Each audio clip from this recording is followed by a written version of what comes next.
95% লোক বিজনেসে ফেল হয়। এর কারণটা কি জানো? যখন প্রথমবার কেউ বিজনেস করতে আসে না, তার মধ্যে 100 জনের মধ্যে 95 জন ফেল হয়। এর কারণটা জেনে রাখা অবশ্যই জরুরি। তো আমরা যারা ভাবছি না, এখন যারা জব করছি বা যারা বেকার ঘুরে বেড়াচ্ছে, প্ল্যানিং করছে কোনো স্টার্ট আপ করবে, এই করবে, ওই করবে, বিজনেস করবে, বা যারা হয়তো বাইরে কোনো কাজ করছে, ভাবছে বাড়ির গ্রামের বাড়িতে এসে নিজের জায়গায় এসে বিজনেস করবে, অ্যাকচুয়ালি এদের মধ্যে থেকে যারা প্রথম বিজনেস করছে তাদের মধ্যে থেকে 95% লোক, 100 জনের মধ্যে 95 জন বিজনেস ফেল হবেই হবে। এর কারণ হচ্ছে আমরা যারা ভাবছি না, তার মধ্যে থেকে এই 100 জনের মধ্যে থেকে যদি আমি ধরে নিই 90 জন, শুধুমাত্র 90 জন সারা জীবন ভেবেই যাবে। তারা কোনোদিনও সেই 9 to 5 জব যে আছে না, 8-9 ঘন্টার, সে কোনোদিন ছাড়তে পারবে না। আর যারা ভেবে যাচ্ছে অনেকে বেকার ছেলে, তাদের কোনোদিন ওই সাহসটাই জুটবে না। ভাবতে ভাবতেই একদিন কোনো একটা জবে ঢুকে যাবে, সে কোনোদিন সাহসই জোগাতে পারবে না ওই বিজনেস করার। কেননা একজন চাকরিওয়ালা লোক বিজনেস করা কিভাবে করবে? কেননা তার তো ইএমআই আছে, মোবাইলের ইএমআই আছে, কোথাও ঘুরতে গেছে তার ইএমআই আছে, বাইকের ইএমআই আছে, বাড়িতে কোনো কালার টিভি নিয়েছে তার ইএমআই আছে।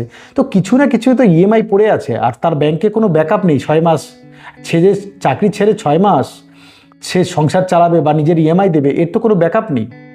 তো যদি ব্যাকআপ না থাকে তাহলে কি করে?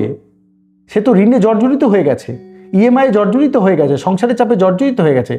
সে কোনোদিনই জব ছাড়তে পারবে না। তো যদি জব ছাড়তেই না পারে তো বিজনেস স্টার্ট করবে কীভাবে? তো এর জন্য এর মধ্যে 90% লোক তো কোনোদিন বিজনেস স্টার্টই করতে পারবে না। যদি স্টার্ট না করতে পারে তো 90% তো বাদই গেল, 100 জনের মধ্যে 90 জন বাদই গেল। এরপরে যে আছে না 5%, এই 5% লোক, এই যে টোটাল 10% লোক যারা বিজনেস করবে, তার মধ্যে 5% লোক যে ফেল হবে না, এরা হচ্ছে বেশিরভাগই দেখেছে যে অন্যের দোকান খুব চলছে, আমিও একটা খুলি, তার পাশে খুলে দিয়েছে। বা শুধুমাত্র পয়সা ইনকাম করার জন্য বিজনেস করতে এসছে। পয়সা ইনকাম সবাই করে, বিজনেস করতে আসা মানে পয়সা ইনকাম করা। তার মানে এটা না যে আমি কাস্টমারের কথা কোনোদিনই ভাববো না, খালি নিজের কথা ভাববো। তোমাকে যদি কোনো দোকানদারের দোকানে গেছো আর তোমাকে যদি দোকানদার খালি নিজের কথা ভাবে ঠকায়, তুমি ওই দোকানে কোনদিন যাবে? তো সেম, তোমাকে কাস্টমারের কথাও ভাবতে হবে। যদি না ভাবো তাহলে এই যে 5% লোক আছে না, এরা খালি নিজের কথা ভাবে আর অন্যকে কপি করার চেষ্টা করে। এই জন্য এই 5% লোকও কোনোদিন ফার্স্ট টাইম কোনোদিনও বিজনেস সাকসেস পায় না।